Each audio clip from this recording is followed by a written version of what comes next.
cocktail! Naku, alam mo si Joy magaling sa ganyan, di ba? Pero auntie, talaga po bang ilalapit natin si Miss Joy sa alak ngayon matapos nung, alam niyo na? Alam mo na? Alam mo na, bawasan mo yung pagkachismosa mo. Kaya nga hayaan nyo na ako gumawa nito. Kasi nga, nag-bartending ako dati, no? O ito, taste test, Mang Jose. Nako. Salamat. Matagal na ako hindi tumitikim ng alak eh. Mang Jose, huwag kayong mag-alala. Puro juice yan. Konting-konting alcohol ang nilagay ko.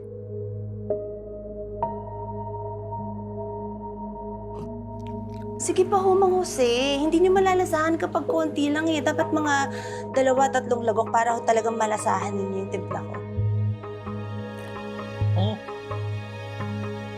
Alam mo, okay siya, Andy, kaya lang medyo matamis. Ano, Mang Jose? Comments, suggestions, violent reactions? Tama si Kitty. Medyo matamis, pero okay na rin to kasi konti lang ang alak. Di ba ho? Hindi niyo nalalasahan. Puro juice yan eh. Oh. Very safe. Ayan, Andy, kung ako sa'yo, dagdagan mo pa yan ng konting alak. Experiment Pwede, more. no? Pwede. Mga ginger. Mga ginger para mas Ayan. fresh. O sige na. Ano yan? Ay. Ang aga-aga naman ata niyan. At ikaw? Naku, hinay-hinay ka lang. Hindi ka nasanay sa ganyan. Baka maliwanag pa, knockout ka na.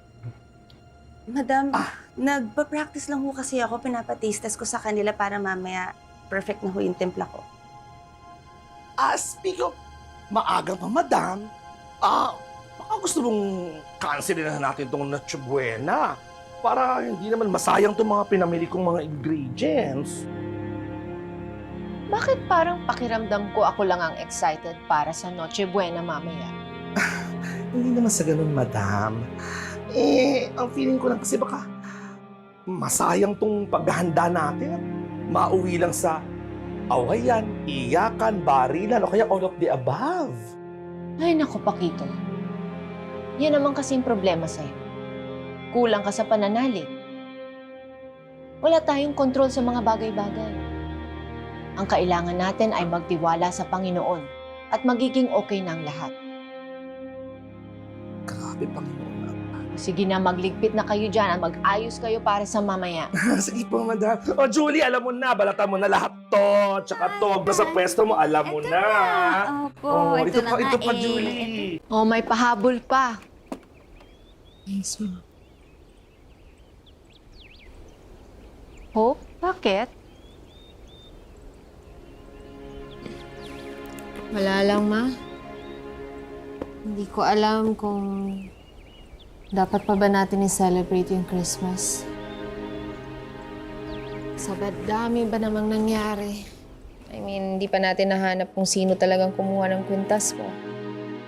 Hindi ko alam kung anong mangyayari sa akin sa kaso ko. Kung maabsuelto ba ako o makukulong. At si ate at Joy. Hindi natin alam kung anong iniisip nila. I'm sure traumatic para sa kanila yung nangyari sa kanila. Naiintindihan kita. Ngayon pa naman dahil sa COVID, marami ding nag-iisip ng mga pamilya kung magse-celebrate pa sila. Dahil nawalan sila ng mga trabaho, mga magulang, anak, kapatid. Pero I don't think na meron namang mga pamilya na magse-celebrate na walang problema. Ako, naisip ko lang marami tayong pwedeng ipagpasalamat. And that's worth celebrating. Lalo na yung kumpletong mga anak ko. Ang wish ko lang naman talaga ay magkasama-sama tayo. At natupad yun this year. I'll always be here for you. Thank you.